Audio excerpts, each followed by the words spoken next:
Hey everyone, welcome back to the channel. So we've got several topics to cover today, and we're going to get right into that footage for Tears of the Kingdom.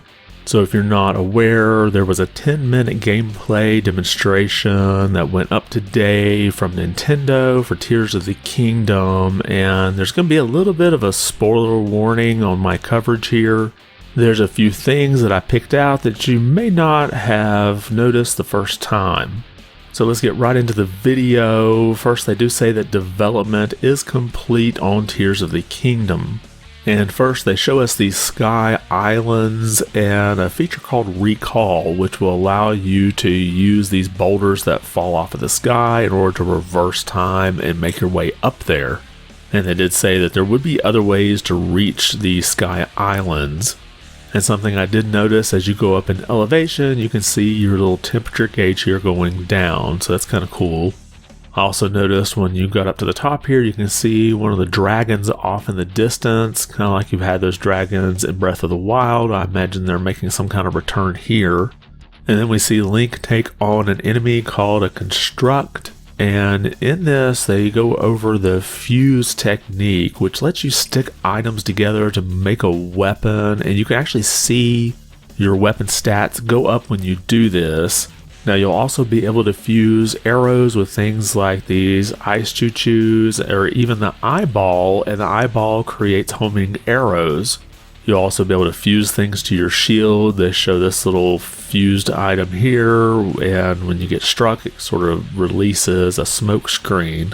Now, when Link defeats the enemies, he picks up some items here, and you may not have noticed this, but in the corner, one of them's called a Zonai Charge. Now, if you're not familiar with the Zonai, these are prehistoric tribe people who worshipped a water dragon. And we really don't know a whole lot about them, but one interesting note is that Zonai is actually an anagram of the Japanese word for mystery or puzzle. So we at least have a reference to the Zonai here. Don't know whether or not we're going to actually see any of them in this game yet. There were some of the leaks from the art book that suggested we would, but I'm still not totally convinced.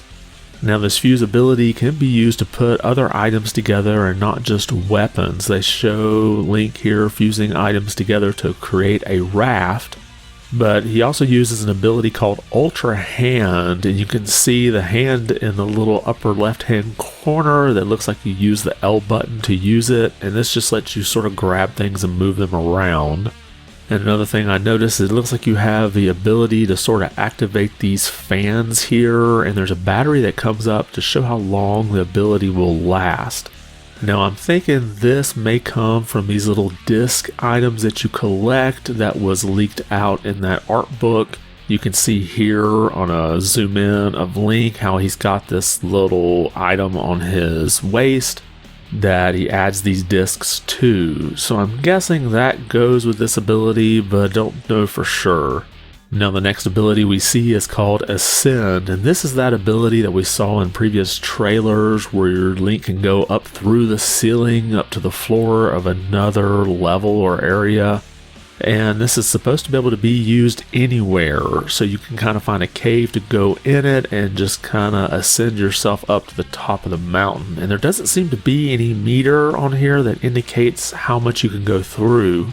So once you start, you're going to go all the way up to the very top. And those are the main takeaways I saw from this 10 minutes of gameplay. And at the end, we did get a special edition of the Switch OLED announced that's going to be coming out on April 28th. And so far, no pre-orders have went up, at least at the time I'm recording this, so keep an eye out for that. And to go along with this special edition Switch OLED, there's also a Pro Controller and a case, and those are coming out May 12th when the game comes out. Oh, and as I guessed before in a previous video, you're not going to get Tears of the Kingdom with the special edition Switch OLED. It will be sold separately. So let me know what your thoughts are on this gameplay trailer, and if there's anything else that you may have noticed that may give us a hint as to more features in this game. Next up, you're probably familiar with MultiVersus, which is that WB game that's sort of like Smash Brothers, but different WB intellectual properties. Well, we have an update about the open beta from Warner Brothers Games, and the update says, throughout our open beta, we've been working hard to build the best gameplay experience, and we appreciate all of the inspiration you've given us. Our open beta has been an important learning opportunity for us and a stepping stone to the next phase of MultiVersus. We know there's still a lot of work to do. As a result, we have a clearer view of what we need to focus on, specifically the content cadence of our new characters, maps, and modes to give you more ways to enjoy the game, along with updated netcode and more matchmaking improvements.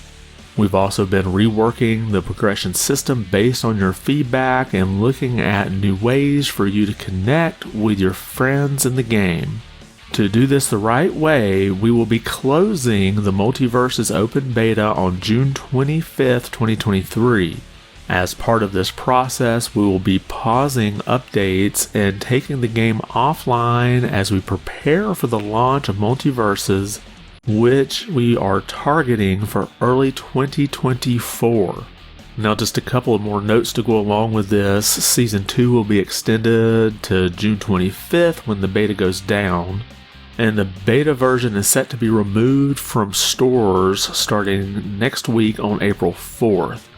Also, at that point, it'll no longer be possible to buy any of the in-game currency until the game returns. So I find this a bit interesting. The game could be down for as much as 9 months or more if, say, they relaunch around March of 2024. And this definitely seems a bit odd. Most games move from a beta straight into the full release. You basically get to play the beta until they say, oh, here's the full version, or the full version's coming out on this date. So to me, this feels a bit more like they're rebooting this. And if you wonder why they may be rebooting the game, let's take a look at a headline back from February from VGC. MultiVersus Daily Peak Steam player count has dropped more than 99% since launch. Now, I have the graph here from SteamDB, and you can see how it took off when it first came out at the end of last summer, and then it dropped way down to where now there's like less than 1,000 people playing. And I tried out the game when it first came out, but I really didn't play it much after that. I heard a lot of people say that it turned more into a grind fest. So I think WB is just going to take it offline and retool it, kind of get that bad taste out of your mouth, and relaunch it and tout all the features they fixed. And then finally, if you're looking to get an Xbox Series X, there's a bundle coming up that you may want to check out. This is a leak coming to us from Bill Kuhn, who's leaked a lot of things in the past and has been right. Exclusive upcoming release, a new Xbox Series X Diablo 4 edition is on the way. No idea about its design, but it hasn't the word bundle in its reference. I think he meant to say it has the word bundle in its reference. And right now we don't know when this will get announced, but he says that it's dated to come out on June 6th, and it will cost basically $560. So basically the price of the Xbox Series X plus the cost of Diablo 4. And this leak has me thinking more about seeing systems with these bundled games in it as a way to kind of attract you to buy the system. However, I'm kind of surprised they don't offer it at a discount, which makes me wonder if it might be a specially themed Xbox Series X and not just a bundled game. But if you were looking to buy an Xbox Series X and Diablo 4 anytime in the next few months, you may just want to wait for this bundle to get announced. And that's all we have for today. Did anything we cover catch your attention? And if you liked the video, be sure to give it a thumbs up. And if you haven't, consider subscribing. And then you can get more of these videos into your feed. I want to thank you for watching, and be good.